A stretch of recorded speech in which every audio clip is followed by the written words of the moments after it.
A renewed conception of the sacred in relation to the liturgy offers us criteria for church building and furnishing. You may have heard the popular opinion that many modern churches don't look like a church.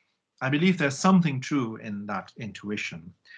Going one step further, I intend to develop this intuition with an argument that is not based on preference of style, but on an informed understanding of what it means to construct a building dedicated to the celebration of the sacred liturgy, applying perhaps the principle form follows function. So what is actually the function of a church building? I'm convinced that the problem with much recent church building is a lack of such understanding, well, on the part of architects, but also quite likely their ecclesiastical patrons, those who commission churches.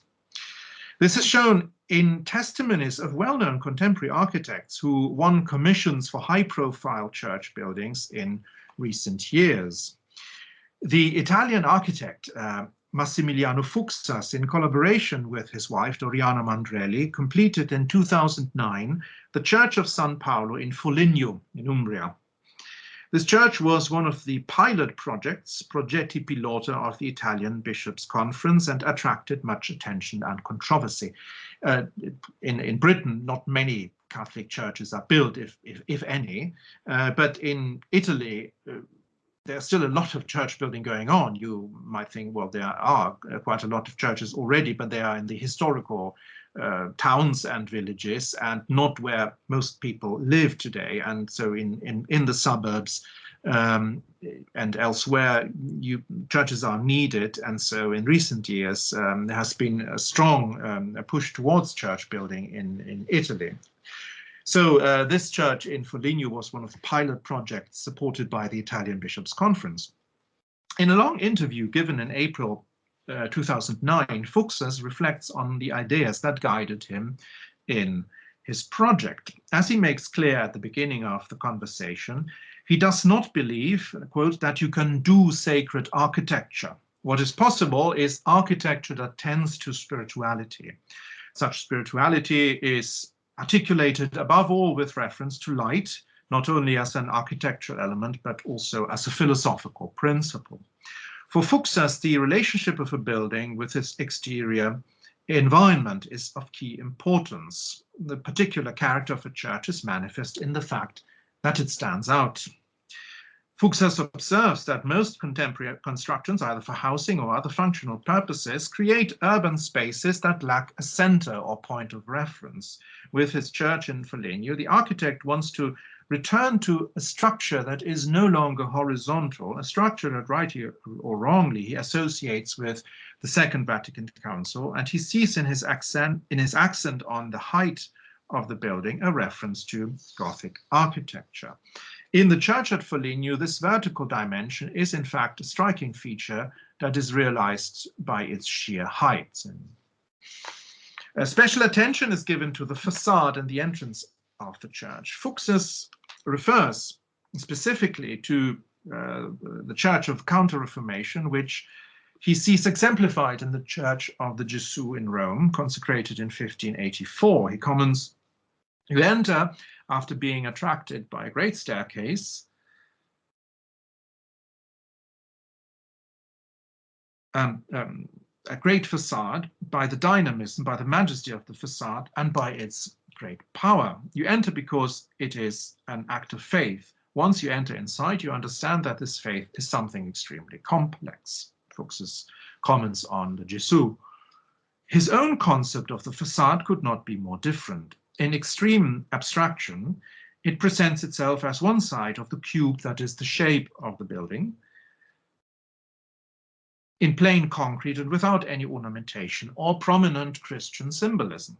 The entrance to the church, which is marked by a front of glass doors and windows on the ground floor, includes a relatively small cross, and the entrance is reached by means of a large ramp. Inside the church, the actual liturgical space makes somewhat dated. expression. On visiting the church some years ago, I was reminded of churches of the 1970s that have aged badly, although this church had been completed only 1 year before. Of note are also the attempts, presumably of the parish community, to make the church a home to regular worshippers by including a large traditional crucifix, a historical tabernacle, not below it, and a Baroque statue of the Blessed Virgin Mary, you see here at the left side. The rejection of the idea that a church should distinguish itself as a Christian sacred building in its architectural forms is not original to Fuksas, but typical of the modernist movement as such. Commenting on his famous chapel of Notre du Haut at Ronchamp, 1955, Le Corbusier explained that, his words, the requirements of religion had little impact on the design. The form was rather intended to stir the psychophysiology of the feelings. Likewise, Mies van der Rohe, when he designed the Robert F. Carr Memorial Chapel of St. Xavier at the Illinois Institute of Technology in Chicago in 1952, is said to have been, quote, interested not in the specific solution for the church, but in the universal form, an architecture which could accommodate any function.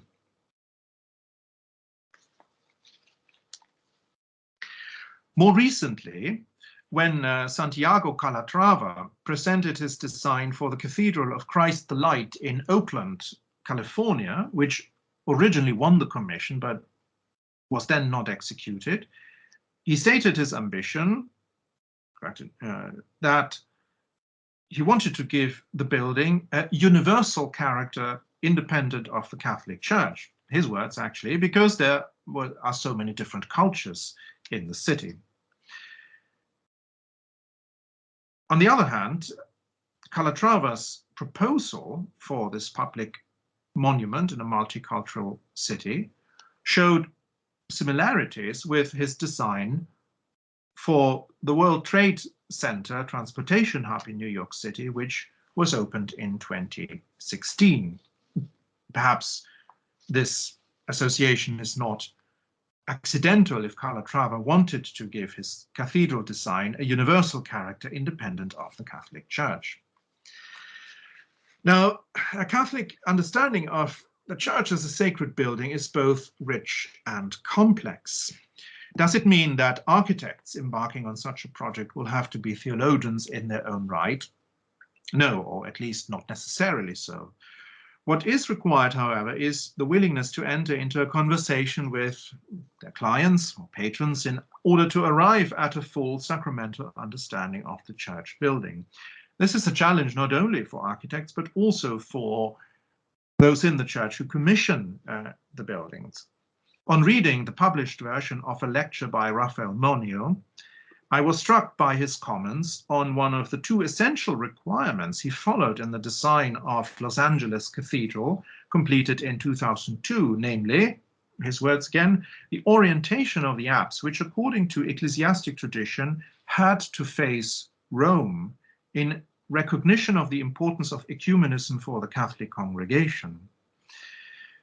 Such a comment on the sacred direction of church buildings, which was never Rome, but is actually, well, east, the geographical east, in the West at least until the 15th or 16th century in the Orthodox tradition still maintained.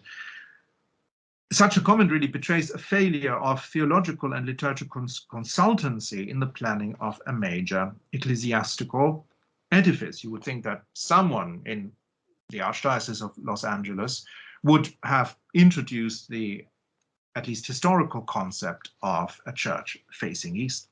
The lack of input on the part of the church is really a lost opportunity, because many architects, including those best known internationally, are still keen on building churches, as they seem to realize that here they have the chance to leave a monument of greater and more lasting significance. As Massimiliano Fuksas said in the interview I cited earlier, but a church is something you must do.